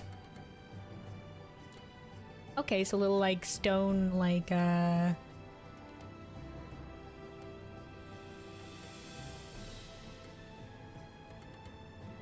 little artworks made of stone. Cool. All right. Anyway. So we're getting very interesting lore about the Y clan and Y'shtola's other sisters. I would love to learn more about the Seekers of the Sun clans, because we only know a few of them here and there. But we don't know like the logistics of a lot of them. Like I think the K clan. I think there's several K clan members that are in Leminza. I think several could be found in Leminza, but we don't know like the structure of that. So I pay attention because the K, you know, obviously Kelwyn has the K clan name, though I have an on and off backstory where it's just she met like a Tia of the K clan and sort of like did not have a clan of her own and sort of took it on to honor them because they were like a father or mother figure to them. As that's the kind of vibe that I have. So it's more like to honor them that they took it on. I have an on and off backstory for Kelwyn, because we don't know a lot about the clan. So I'm like I picked Kelwyn as a name because I wanted to be Sunseeker lore appropriate, but I also like the name Kelwyn because it works. It has meaning as Kelwyn and it has also meaning as Elwyn, without the clan marker. Because Kelwyn means from the Narrow River, and Elwyn means I think it has several different meanings, but Like, I think I originally picked it because I thought part of the meaning was fair, white, holy, which I was just like, white mage, you know, because I wanted to be a white mage, amongst, I think, some other meanings that it has. All right. Anyway, though, very interesting stuff. Love to learn more about the Seekers of the Sun clan, because we don't know a lot. We know about the M clan in Gearbania, the U clan in the deserts and the southern Thanalan, and now the Y clan. But that's about it. We see some Akote with different clan names, but we don't know much about their clan structure. And obviously, the Keepers of the Moon is kind of like limited to Credania, and we don't know much about them or how much the Keepers of the Moon clans might have spread elsewhere. But more information on all the race clans, honestly, to be honest, I'd love that. Would love that. All right, or she could have told me you were coming, or she had a sister in the forum all along. I don't think we talked to Ishtal that much, so she might have not known this specifically, but she had a sister in the forum all along. We have never been especially close, though I worry for her as any sister would. Never been close, though, I see. Thus I admit 'twas my journey here made not purely out of obligation to the forum. I also wish to take your measure. Oh, I heard you were here. And so I have. But she said at the beginning it seemed like she didn't expect that I would be here.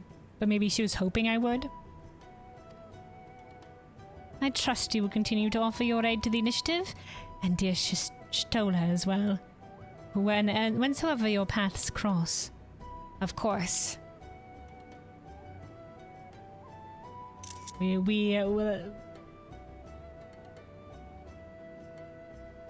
share a bond of camaraderie as deep as the oceans, we Scions.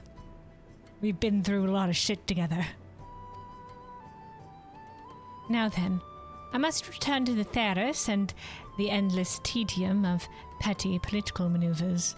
Oh, there's petty political maneuvers in the form? Of course there is. But first, this is a former Muko that I have no further business here.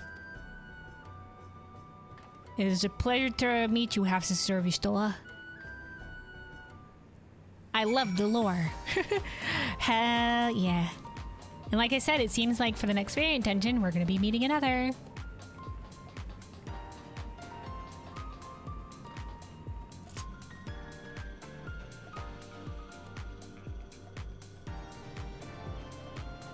You know, we know that some people, like, we've met some family members of the different Scions. Like, obviously, Alphino and Alisae's mother and father. Thancred's an orphan. So, there's that. I think we met Palpalimo's father in, like, a side quest in Charlayan.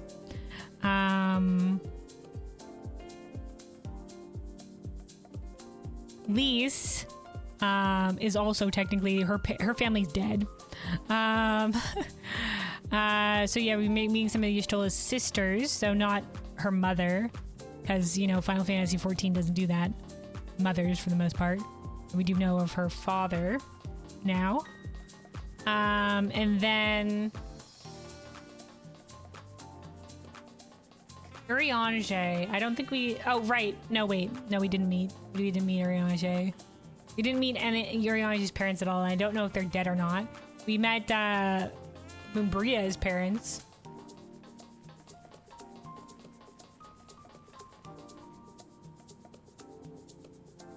We don't know much about Graha.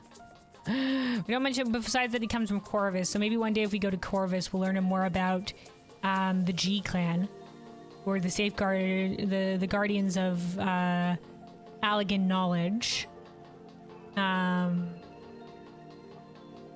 I know he lived in Charlayan for a while. Like, he was given up the safekeeping because he had the Allegan Eye or whatever when, you know, Garlemald and shit hit the fan, so he ended up in Charlayan. But, you know, like, when we go to Corvus, hopefully we'll learn more about that.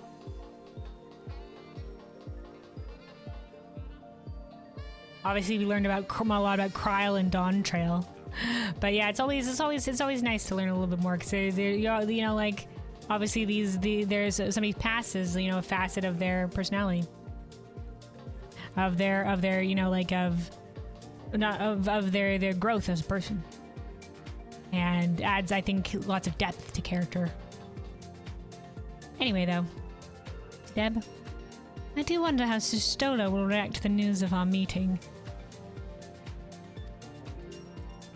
Who knows? Like, oh, you finally met then. All right, welcome back. How did it go? Be at ease, Mameko. Oh, good. I thought our funding was gonna be cut. Your expert was a source of much constructive conversation as we toured the premises, and I concluded my expectation well satisfied. Oh, I am pleased to hear that, Counselor. As you should be, for it speaks volumes about the success of this initiative to date. I shall look forward to your regular reports on any further progress. Good job, Mumeko. Keep up the good managing. Given your capabilities, I trust that I have nothing to fear in continuing to entrust you with maintenance of the budget. She rules with an iron fist, ma'am.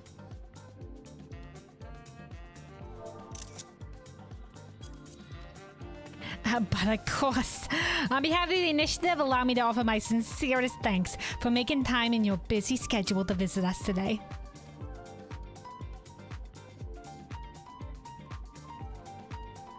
Was that a leave with me chest pad? Thank you, ma'am. It was a pleasure meeting you. Oh, thank the gods that's over. Even as forum members go, Chancellor Deb is notoriously difficult to sway. Oh, even she can be swayed. That's why she said, that's why I think it's even important that she said even she could be converted. I dreaded the West, but it appears I was correct in my choice of intermediary. Thanks for taking that on suddenly. Thrust that upon me, she did. Now, with the forum's blessing, we can strive ever further into the great unknown. You have the time, don't you, to strive into the great unknown? Into the unknown. All right. Counselor Deb's inspection couldn't have gone better. If I find another task in need of a measured approach, I shall be sure to come to you. A measured approach. All right, and that concludes the little side quests here in Post Phaenna at the end of the Phaenna expansion. So we shall see where we go next in this journey into the great beyond. It was already mentioned a little bit at the live letter where we're going next, but we'll pick up this journey of cosmic exploration there when we get to it, and whatever awaits us. I do love these little side quests once again at the end here, and I like that we have this continued thread of like Muko and whatever other tasks and learning about these other people, like learning about Commanding Way, and we got like one of Yustola's sister, one of the forum members, so we got to talk to that one Garlean a few times. So it's been great, just like Ishgard. Just like the Ishgardian Restoration, they're using it to expand characters, and to expand, like in the case of Ishgard, it was sort of advance the story of Ishgard a little bit and learn about what's sort of happening with like the Ishgard's hopeful future.